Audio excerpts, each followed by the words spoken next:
नमस्कार, मैं हूं पीयूष पांडे और द किस्सा में आपका स्वागत है। द किस्सा की दुकान में जहां पर हम शुद्ध देसी विदेशी किस्से लेकर आते हैं। आज जो शख्स मेरे साथ बैठे हुए हैं उनका नाम है संजय बिश्नोई। शायद आप उन्हें नाम से ना पहचान पाए, लेकिन शक्ल देखकर आपको याद आ रहा होगा कि कई सारी फिल्मों में आपने इन्हें देखा है। संजय बिश्नोई की नई फिल्म आई है, उस पर मैं चर्चा करूंगा, लेकिन ये प्लेटफॉर्म चूंकि द किस्सा है, किस्सों का प्लेटफॉर्म है, तो बात किस्से से होगी। संजय भाई, आपका बहुत बहुत स्वागत है द किस्सा में। सबसे पहला सवाल कह लीजिए या किस्सा मैं जो आपसे सुनना चाहता हूं वो ये कि आपके बारे में मुझे पता चला कि आप डॉक्टर बनने निकले थे घर से और एक्टर बन गए। कर तो बन गए, लेकिन डॉक्टर और एक्टर ये बिल्कुल अलग दुनिया है। सर, मैं 2007 या 8 में दिल्ली में आकाश इंस्टीट्यूट में तैयारी कर रहा था। तो जब आप मेडिकल की प्रिपरेशन कर रहे होते हो तो बहुत टाइम होता है आपके पास अकेले, मतलब पढ़ाई के बाद में भी। तो मैं मूवीज़ देखने में बहुत इंटरेस्टेड था, बुक्स पढ़ता था। तो मैंने हॉलीवुड के ऐसे ऐसे एक्टर्स हैं जिनकी परफॉर्मेंसेस देखी। फिर नसीर साहब की बुक है, वो मैं जब पढ़ रहा था तो मुझे रियलाइज़ हुआ कि यार मेरा इसमें इंटरेस्ट तो है और ये क्राफ्ट है, इसको सीखा जा सकता है। तो वहाँ से बात शुरू हुई। फिर कैसे कैसे करते करते मैं मुंबई पहुंचा कुछ सालों बाद, और बैरी जॉन के साथ मैंने ट्रेन किया कुछ साल, थिएटर किया कुछ साल, एंड देन फाइनली ऑडिशंस देने शुरू किए। तो ये तो आपने बहुत छोटे में किस्सा सुना दिया, लेकिन जब डॉक्टर बनने जाता है हिंदुस्तानी परिवार में कोई बच्चा, तो माँ बाप की अपेक्षा होती है कि डॉक्टर एक अलग तरह का पूरा प्रोफेशन, अलग तरह की मेहनत, अलग तरह की पढ़ाई। तो आपने अपने पिताजी से, माताजी से किस तरह से बात की कि भाई मुझे डॉक्टर नहीं बनना है, एक्टर बनना है? तो जब मैं पढ़ाई कर रहा था तो मैं पढ़ाई में वैसे अच्छा था, मेरे परसेंटेज हमेशा 90 के ऊपर आते थे। तो मेरी फैमिली को बहुत ऐसा था कि ये जो करना चाहेगा ये करेगा। तो उनको हमेशा लगता था कि मैं एजुकेशन फील्ड में ही कुछ, और मैं भी करना चाहता था, मैं डॉक्टर ही बनना चाहता था। मैंने बहुत साल अच्छे से तैयारी भी की, और पढ़ते पढ़ते जब मैंने बहुत टाइम के बाद आपको रियलाइज़ होता है, मैं एक छोटे से गाँव से भी आता हूँ, तो मैंने बचपन में बहुत सारी ऐसी चीज़ें देखी है जहाँ पे चाइल्ड मैरिज, बहुत ही कास्ट बेस्ड चीज़ें हैं, वो मैंने ऑब्जर्व भी की। तो मेरा हमेशा कुछ ओपिनियन होता था, और मुझे ऐसा लगता था कि मेरे पापा सोशल वर्क कर रहे हैं बहुत सालों से, वो पॉलिटिक्स में भी इन्वॉल्व थे। किसी भी तरीके की डोमेस्टिक वायलेंस के केसेस होते थे तो पुलिस वाले मेरे घर आते रहते थे मेरे फादर से हेल्प मांगने कि ये चीज़ें कैसे सॉल्व की जा सकती है लोकल लेवल पे। तो मैं बहुत ऑब्जर्व करता था, तो मुझे ऐसा इंटरेस्ट था कि मैं भी लाइफ में कुछ ऐसा इम्पैक्ट कर सकता हूँ, तो मुझे अच्छा लगेगा। तो उसी चीज़ों के रीज़न की वजह से मैं बुक्स पढ़ते पढ़ते, फिल्म देखते देखते मैं इस मीडियम को उस तरीके से देखने लगा। मेरे लिए फेम या वो सब कुछ नहीं था।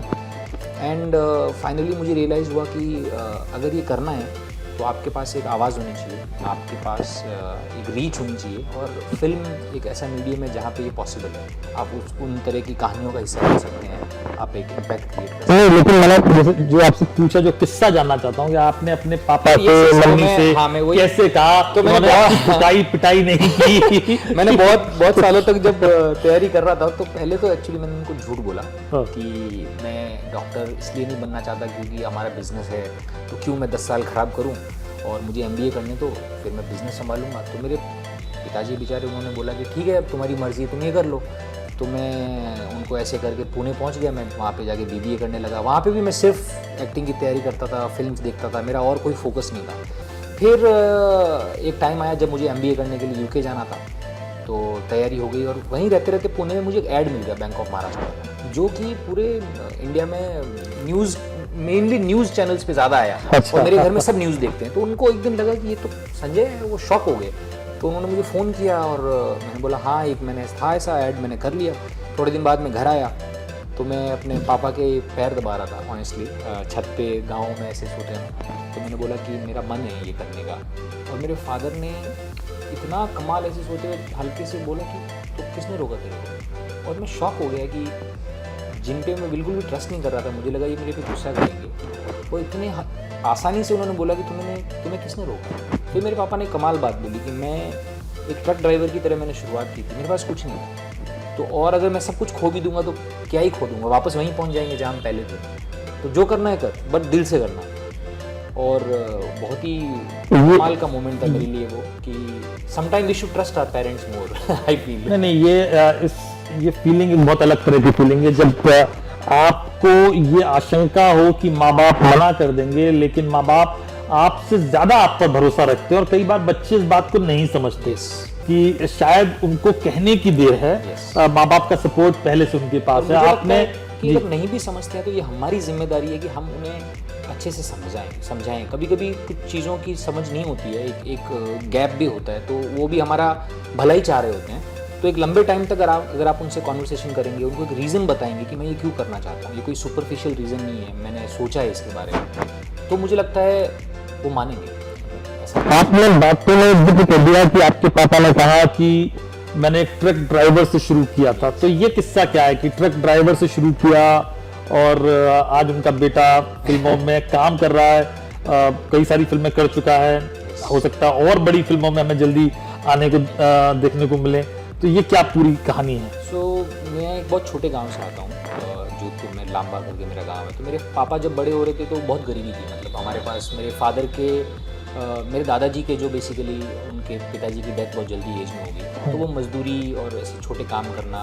फिर मेरे पापा सरकारी स्कूल में पढ़ते थे, तो एक टाइम के बाद उनको ऐसा लगा कि पैसे तो कमाने हैं, तो उन्होंने बिना बताए किसी को एक ट्रक के पीछे लटक के भाग गए, घर से भाग गए। 15-16 साल की एज में। और फिर वो कैसे कैसे करते हुए ट्रक पे हेल्प से ट्रक ड्राइवर बने, और 2 साल बाद जब वो वापस आए तो उनके पास खुद की ट्रक थी, जिसमें वो हाफ ओनर थे। बॉम्बे की एक कंपनी थी जिन्होंने बोला कि अगर आप ट्रक चलाओगे तो आप हाफ ओनर हो, ऐसे करके वो पहली ट्रक अपने लेके आए थे।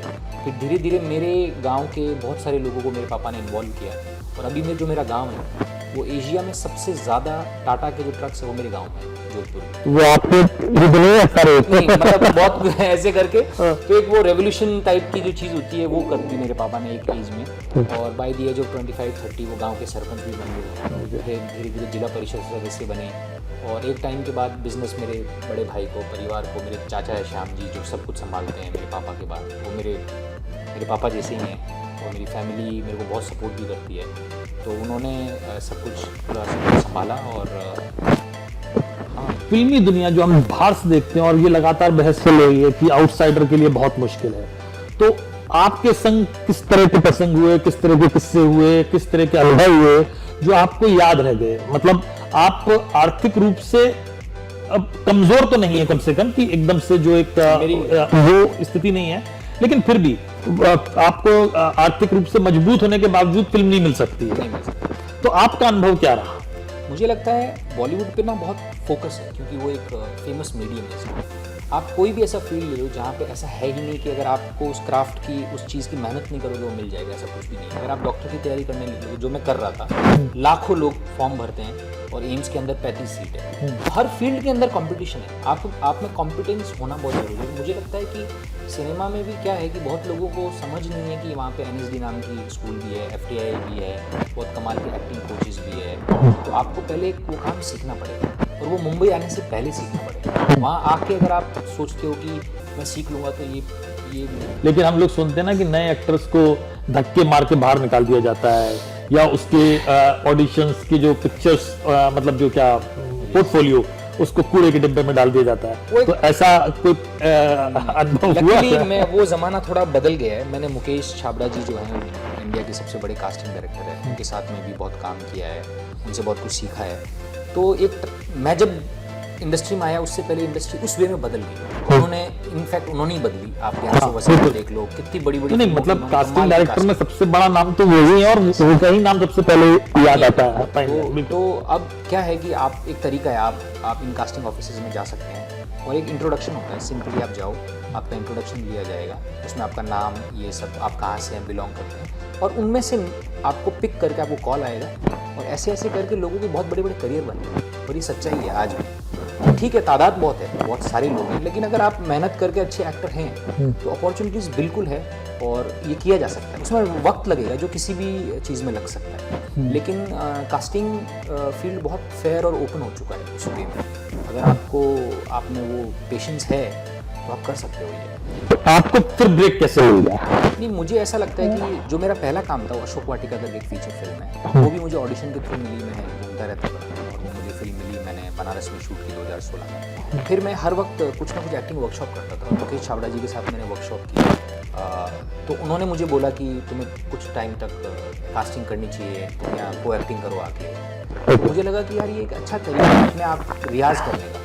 जब मैं कास्टिंग में गया तो मैं मोस्टली हर एक्टर के साथ सीन पढ़ता था जिनका भी टेस्ट हो रहा है। दिल्ली क्राइम में भी मैं शेफाली शाह के साथ सीन रीड कर रहा हूँ और भी बड़े बड़े एक्टर्स हैं उनके साथ। जब मैं वो कर रहा था उस प्रोसेस में रिची मेहता ने मुझे नोटिस किया और फिर मुकेश सर ने मुझे बोला कि तुम्हें इस चीज़ के लिए ऑडिशन देना चाहिए। एंड 1 महीने तक रिची मेहता मुझे देख रहे थे हर दिन को एक्टिंग करते हुए और मुझे दिल्ली क्राइम में चांस मिल गया। तो कभी कभी आपकी किस्मत उस तरीके से भी चमक सकती है। और कास्टिंग एक ऐसा फील्ड है जिसमें एक्टर्स अगर शिद्दत से काम करें तो आपको हर दिन रियाज करने का मौका मिलता है। तो मुझे ये लगा कि मुंबई में रह के आपको कुछ ना कुछ तो करना पड़ेगा, नहीं तो आप सर्वाइव नहीं कर सकते वहाँ पे। आप कैसे रहोगे? तो आपने सर्वाइव करने की बात कर दी, तो आपसे मैं जानना चाहता हूँ, क्योंकि आप अभी तक हमने जो मेन स्ट्रीम की बड़ी फिल्में हैं आपने उसका हिस्सा आप रहे हैं, लेकिन लीड में शायद आप आने वाले दिनों में देखेंगे। लेकिन जो आपके जैसे एक्टर्स हैं जो जगह भी बना रहे हैं लेकिन अभी टॉप पर नहीं है कम से कम, उनका स्ट्रगल कैसा हो? ये एक्चुअली बहुत ही अच्छा सवाल है। और मुंबई एक बहुत महंगा शहर है, ये हम सब जानते हैं रहने के लिए आज से। और एक एक्टर को इसके लिए प्लानिंग करनी ही पड़ेगी। या तो आपका सपोर्ट है घर की तरफ से तो एक अलग बात हो जाती है, नहीं तो क्या है कि आपको एक्टिंग की तैयारी भी करनी है, आपको काम भी आना चाहिए, उसके साथ आपको काम ढूंढना भी है जहाँ पे बिल्कुल पैसे नहीं मिलेंगे, और फिर आपको वहाँ पे सर्वाइव भी करना है, रेंट भी देना है। तो उसका एक अच्छा और तरीका ये है कि आज के ज़माने में कास्टिंग हर छोटे छोटे शहर तक पहुँच चुकी है। तो या तो आप अपनी एक्टिंग पे काम करें और ऐसे ऑडिशन जब टीम आ रही है तो आप फिल्मों का हिस्सा बनने की कोशिश करें, सेल्फ टेस्ट बनाएं और कास्टिंग कंपनीज़ को भेजें, वो भी पॉसिबल है। और अगर आपको जिस दिन काम मिलता है और वो काम आपको मुंबई बुला लेगा तो वो भी एक अच्छा तरीका है। नहीं तो आप मुंबई में आओ, आप काम सीखने के बाद में आओ और वहाँ पे किसी तरह का जॉब करो, फिल्म इंडस्ट्री का हिस्सा बनो। वो कास्टिंग हो सकता है, फिल्म मेकिंग हो सकता है, बहुत सारे तरीके हैं। तो एक स्ट्रेटजी बहुत इंपॉर्टेंट है, क्योंकि ये शहर आपको बहुत टेस्ट करेगा और अगर कॉम्पिटेंस नहीं है तो यहाँ पे सर्वाइव करना ऑलमोस्ट इम्पॉसिबल है। और दूसरा सवाल जो आपने पूछा कि हम जैसे मेरे जैसे एक्टर है वो अभी तक हमने शुरुआत की है, तो हमारे लिए लीड तक पहुँचने की एक जर्नी होती है। उसमें क्या होता है कि आपको ऑडिशंस अच्छे देने होंगे, आप कभी दिल्ली क्राइम का पार्ट बनोगे, कभी संतोष का। तो धीरे धीरे वो एक स्टेप बाय स्टेप प्रोसेस अपने आप को आपको प्रूव करना पड़ेगा, जो कि एक अच्छा प्रोसेस है मुझे लगता है। क्योंकि उसमें फिर क्या होता है कि आप कंप्लीटली तैयार होकर निकलते हैं कि आपने एक पार्ट किया, उसको जस्टिफाई किया, देन प्रोड्यूसर्स जो भी डायरेक्टर्स हैं वो आप पे विश्वास भी उसी तरीके से करेंगे, है ना। तो वो जर्नी अलग है, मेरे कहने का मतलब है। और फिल्म एक बिजनेस है, हम सब जानते हैं। एक फेमस चेहरा एक एक्सपेक्टेशन लेके आता है, वो ऑडियंस को पुल करने की उनमें ताकत होती है, तो डेफिनेटली वो बिजनेस वाइज सेंस बनाता है। बिल्कुल। और हमारे जैसे एक्टर्स हैं, अगर वो अच्छी परफॉर्मेंस करते हैं तो लोग फिर बोलते हैं अरे यार ये लड़का अच्छा है। बिल्कुल। तो आज इसको एक प्राइमरी पार्ट मिला। अभी मैं संगी फिल्म में शारिफ भाई के साथ पैरेलल लीड में हूँ। देयर इज़ अनदर फिल्म, मैंने अनुभव सिन्हा के एसोसिएट डायरेक्टर हैं रुद्र जडौन, उनकी फिल्म की है, वो भी मैंने एज ए लीड की है, पिनाकी, वो भी आने वाली है। तो ऐसे प्रोजेक्ट्स हैं जो भी आने वाले हैं मेरे जो लीड में, लेकिन इट्स अ जर्नी। संजय भाई, आपने संगी का जिक्र कर दिया, तो अब संगी कैसे मिली आपको? क्या उसको मिलने का कोई किस्सा है और वो फिल्म क्या है, कुछ इसके बारे में बताइए।